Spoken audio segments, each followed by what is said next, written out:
The practice of coin burning is common in the crypto industry and is quite simple to implement.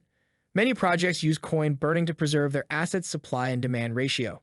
Reducing the total volume of coins, theoretically, leads to their value increase, provided that current demand indicators are maintained. Is this practice still happening? Have top cryptos like Bitcoin and Ethereum gone through the process of token burning? Should you be worried? This video will answer all of these questions and more.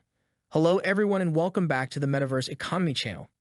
In this video, I will explain what token burning is, how it affects the value of a cryptocurrency, and everything other important detail you need to know about the subject. Don't forget to subscribe if you want to catch more videos like this. Sit back and relax as I dive in. Coin burning is the permanent elimination of existing cryptocurrency coins from circulation to make them unusable. This burning process is an intentional action exercised by the coin's creators to burn or remove from circulation and a specific number from the total available tokens in continuation. These coins are sent to the Ether address for their destruction, also known as a black hole. Larger blockchains such as Bitcoin and Ethereum do not generally employ this mechanism. Instead, altcoins and smaller tokens are often burnt to command their supply, offering significant incentives to investors. This burning mechanism gives a distinct feature to cryptocurrency from regular fiat currencies, which are generally not burnt, though the flow of available cash is otherwise regulated. Developers also burn tokens as a way to hide whales who hold large portions of a cryptocurrency. Let's say a developer launches a cryptocurrency with 1 billion tokens, keeps 100 million, and immediately burns 600 million. It will look like the developer owns 10% of the supply because the original supply was 1 billion, but the developer really owns 25% of the 400 million tokens still in circulation, which is obviously a much larger amount. The idea behind coin burning dates back to well before cryptocurrency. It's very similar to and likely inspired by stock buybacks. A stock buyback is when the company that issued the stock buys shares back at the market price and reabsorbs them, reducing the number of total shares in the market. While buybacks and coin burning aren't an exact match, they're similar concepts that can serve the same goals. Coin burning started becoming popular with cryptocurrencies in 2017 and 2018 when multiple coins, including Binance Coin, Bitcoin Cash, and Stellar burned tokens to cut supplies and boost prices. More recently, it has been a common strategy with newer cryptocurrencies that start out with massive token supplies. One of the main reasons coin burning has caught on lately is because it allows cryptocurrencies to start out at cheap prices and then artificially increases their value once people have invested.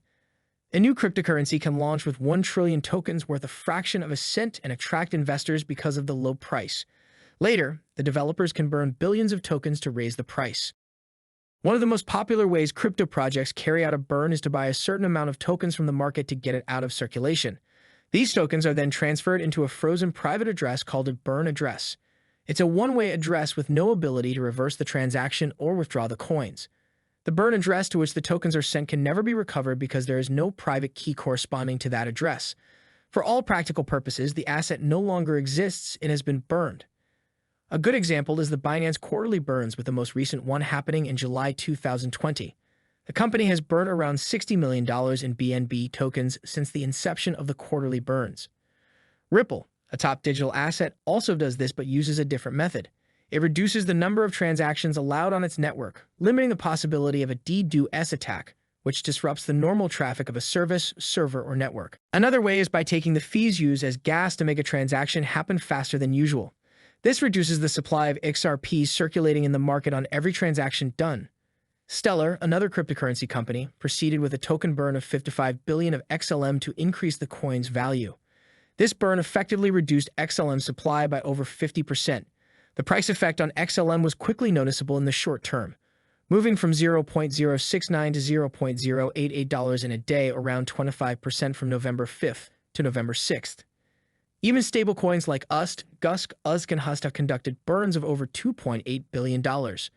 This provides transparency of the reserves once funds are added or retired. When there is a deposit in reserves, tokens are minted. The burning happens when the coins minted into the reserve are withdrawn, regulating the circulating supply and keeping the balance stable. There are several benefits of token burns. The most well-known benefit is that token burns may result in the value of the coin increasing. The XLM example mentioned above is a good reference.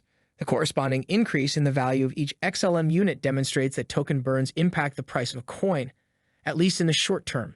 Like many tokens, however, XLM fell during the coronavirus crash, but since late April 2020, the token stabilized, reaching the $0.10 mark in July of the same year.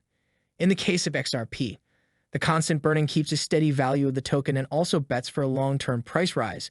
Using metrics from the same period and considering the same crash factor, the price has remained around $0.28 to $0.31 from November 2019 to August 2020. From the community angle, you could argue that token burns are a form of airdrop due to the value of community holders' tokens increasing. For example, Project X conducts a token burn. Afterwards, the supply reduces and the value of the token appreciates by 10%. Accordingly, this has made every community holder's token more valuable than it was before the burn. Hence, Mr. Y, who holds 1,000 units of Project X tokens, would have had the value of his holdings appreciated by 10%, even though he still holds his original 1,000 units. In essence, Project X just did an airdrop to every token X holder who didn't need to spend a dime to increase the value of their holdings. Perhaps this is one of the reasons community members are endeared to projects that announce they will conduct periodic token burns. Many projects even employ this as one of their marketing tactics. Trust and confidence in the project is a key element. This is where, for example, during the ICO stage, it is common to find the burning process is done once the token or coin is finally launched to provide the new investors with the reliability that their fund will not be affected by an over-circulation.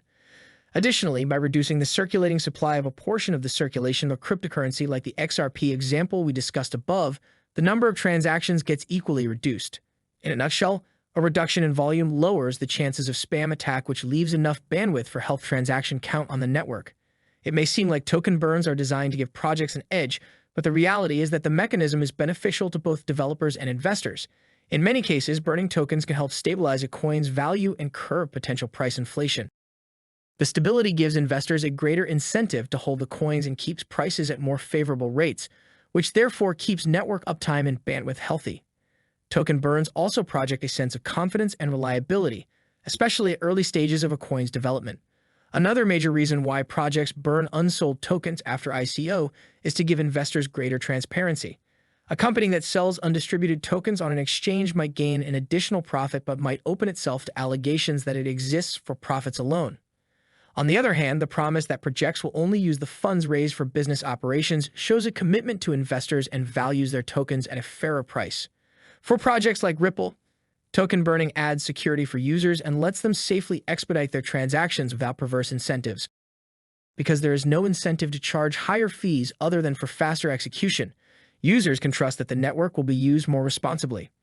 This sums up all there is to coin or token burning and how it will affect you as an investor looking to go into cryptocurrency. Thanks for watching, and if you found this video useful, please hit the like button and don't forget to subscribe.